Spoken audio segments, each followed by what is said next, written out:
So a few weeks ago, I read on the news that there is heavy snowfall in northern Japan, and my friends who are living in Akita sent me some pictures showing the big amount of snowfall that they received, and they also told me that temperatures were really cold. I was thinking about the time when I lived through winter in Japan in Akita and how cold it was not only on the outside but also inside buildings. Even though I am from Canada and a lot of people always ask me, aren't you used to the cold because you're from Canada? The thing is, I'm from Vancouver and Vancouver isn't as cold as other parts of Canada. Usually in Vancouver, winters don't get as cold and sometimes it'll drop to -5 degrees Celsius or -10 degrees Celsius, but that's actually quite rare, and snowfall is actually quite minimal. So the difference between Japan and Canada is that when you're inside buildings in Canada, it's warm. In Japan, most buildings don't have proper insulation and they don't have central heating. So if you're going on the JET program or you're gonna move there, it's important to keep this in mind. I remember asking myself why the majority of Japanese buildings don't have proper insulation or they don't have central heating, and there are several reasons. One reason is that Japanese summers are very hot and humid. Japanese houses prioritize airflow because of the heat and humidity of the summer. By prioritizing airflow throughout the house for the summer, this is a way to prevent mold. You'll see in traditional Japanese houses that they have the paper sliding doors called shoji, and that's one of the ways that Japanese people use to combat the heat and the humidity of the summer. Another reason is that Japanese buildings are constantly being torn down and then rebuilt with something new. So if you put in insulation and central heating into a building or a house, it isn't as worth it because later on they're just gonna tear it down and build it with something new. I thought it'd be a good idea to talk about my experiences living through winter in Japan in my apartment, and also some strategies on how you can better insulate your house. Okay, so here's a picture of my apartment in Japan. So this picture was taken standing right in front of my front door, and you can't see it, but immediately to your left there is a toilet, sink, and bathtub. To your right there is a kitchen and a refrigerator. There is a door here, and looking all the way down is my main living room. In my main living room, there was a really big window with an air conditioner, and there was also a set of stairs leading up to a loft where I slept. So there's basically two main rooms in my apartment, the main living room and also the room with the kitchen, refrigerator, front door and entrance, bathtub, toilet, and sink.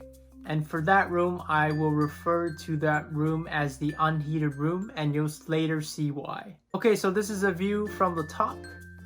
Here's the front door. Here was where I was standing taking the picture. Here's the toilet, sink, and bathtub. Here's the kitchen and the refrigerator. Here's the door. Here's the main living room with the big window, the air conditioner, and the loft. So in most Japanese houses, the concept of space heating is used.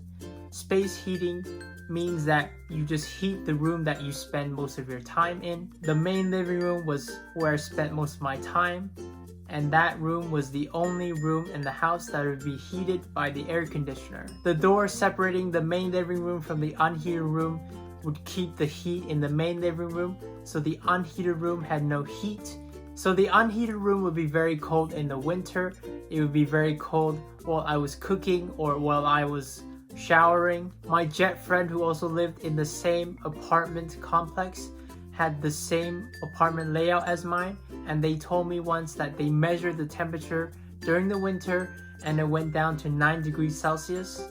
But if you live in a colder area in Japan, the room that is unheated in your apartment may be even colder than that. So I remember living through the winter in my apartment, and when I was brushing my teeth in front of the sink, I could actually see my breath, and that really surprised me at that time how poorly insulated Japanese houses are.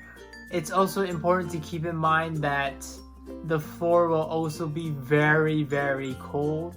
It's important to have slippers. I also remember one thing that we had to do was that if the temperature for the night was going to be very cold, like -4 or even lower, was that we would have to drain our pipes and then shut off our pipes before going to sleep.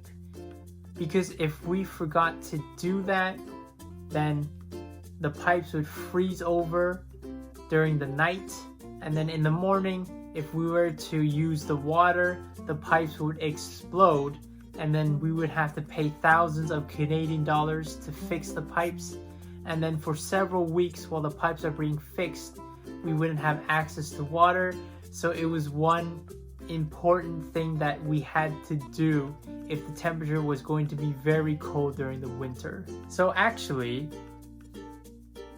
the Sapporo City website says that you should drain your water and close your pipes if the forecast is to fall below -4 for the night, when you will be away from home for a few days, and when the temperature is below freezing the entire day. So depending on how old or new your apartment is, some apartments you can just press a button and then the water is automatically drained. My apartment was a bit older, so there was actually a panel that was actually part of the floor that you could lift off, and then you could look underground to see pipes that we had to physically tighten to turn them off. So during the winter months, my gas bill and my electricity bill would actually increase a lot. In my apartment, the water that I used was heated by gas, so because of the colder temperatures in winter, the pipes would be cold and then the water would take more gas to heat up. My electricity bill was expensive because I used the air conditioner a lot to heat my room. So here's how much it cost. You could see here that my bill would increase for both the gas and the electricity when the winter months came, and then decreased when we went into spring and summer. Electricity would usually cost around 7,000 to 8,000 yen per month during the winter, and gas was a bit more expensive. It would cost anywhere from 7,000 to 10,000 yen every month in the winter. One thing to note is that my apartment was on the first floor and to the very side, and so that was the coldest position, and I used the air conditioner a lot, so my bills may be more expensive than yours. I do have some advice for using the air conditioner during the winter. So usually there is a timer function for the air conditioner, so I recommend that you set your timer on your air conditioner to turn on 1 hour before you usually wake up, so that when you wake up, your apartment is heated. I would also recommend that you can set your timer so that the air conditioner starts up 1 hour or 2 hours before you get home, so that when you get home, your apartment is already heated. Another thing to keep in mind is that it actually costs less money to keep the air conditioner running than it is to turn it on and off. Because for example, if you turn off the air conditioner, the room gets cold again, and then you turn it on, it actually takes more energy and it costs more to heat up the entire room compared to if you just left the air conditioner running. So what can you do to try to fight against the lack of insulation and central heating? Well, there are several things that you can buy to help you insulate your home. So the first thing that I recommend that you buy is a kitchen mat, or a matto in Japanese. And I recommend that you also buy a nice big rug, or ragu in Japanese, for the main living room or the room that you'll spend most of your time in. There's a Japanese furniture store called Nitori, and I really like the rugs that they sell, and they're pretty big. Another thing to get is a kotatsu. So you can get a kotatsu at Amazon or Nitori, and the majority of Japanese households have a kotatsu. So a kotatsu is basically made of 3 different parts. The first part is the table frame where the heat source is. The second part is the blanket, the very thick and large blanket that goes on top of the table frame. And then the third and last part is the tabletop, which goes on the very top. So usually you can buy the blanket separate and then the table separate, or the table and the blanket together as a set. what I did was I bought my kotatsu from Amazon, and then I bought the blanket from Nitori because I really like the patterns found at Nitori. So in Japanese, the blanket for the kotatsu is called kotatsu kake futon, and then the table frame and the tabletop together is called kotatsu teburu. You'll find that windows in Japanese apartments are very poor insulators. So one thing you can do is that you can buy insulating curtains or dannetsu curtain to help you keep the heat in your room. The curtains that I had in my apartment were very thin, and that didn't really help with keeping the heat stay in the room. So if you have large windows like the apartment that I lived in, you can buy something called a insulating panel or dannetsu panaru, which you can stick to the bottom of your window, and you can also cut it so that it can fit your window. So it can also actually absorb the condensation that forms on your window. So you can actually also use bubble wrap for insulation. You can use any kind of bubble wrap that you get from normal packaging, but you can also buy bubble wrap specifically for insulation at stores. So in Japanese, bubble wrap is puchi puchi. I think at the store specifically for insulation, they might brand it as an insulating sheet or the dannetsu shito. So what you would do is you would cut out the bubble wrap so that it fits your window. You would spray water onto your window, and then you would just stick the bubble wrap onto your window. The water will help the bubble wrap stick, and so you don't have to worry about it falling off easily. So the bubble wrap can also be put on doors. I actually put it on my front door for insulation as well. You can also buy something called the skima tape or gap tape, or it's also branded as dannetsu tape or insulating tape.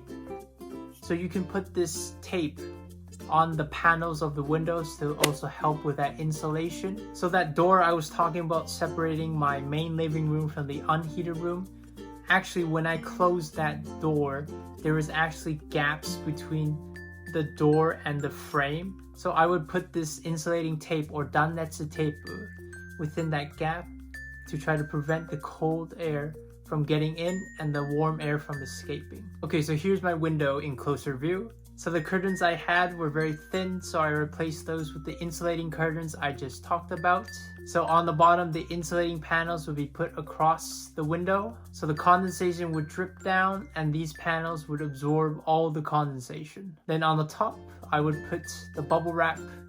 On the black window frame, I would put the insulating tape. Here's my front door, and I would also put bubble wrap on this whole door, just as I said. So if you imagine this door is closed, there's actually gaps between the door and the frame, and cold air would come in and the hot air would escape. So I would put insulating tape here. So the last thing I want to talk about is that you can also use a kerosene heater. I've never used one before, but some of my jet friends used one. You also have to keep in mind that you have to go to the gas station to get kerosene if you run out. And also it's important to ventilate, and that you should never leave the kerosene on when you're sleeping because it's dangerous. So this is another option available for you. So that's all I have to say for now. This video was a bit long, but hopefully you found it helpful. I hope that you will enjoy winter life in Japan, and thank you for watching.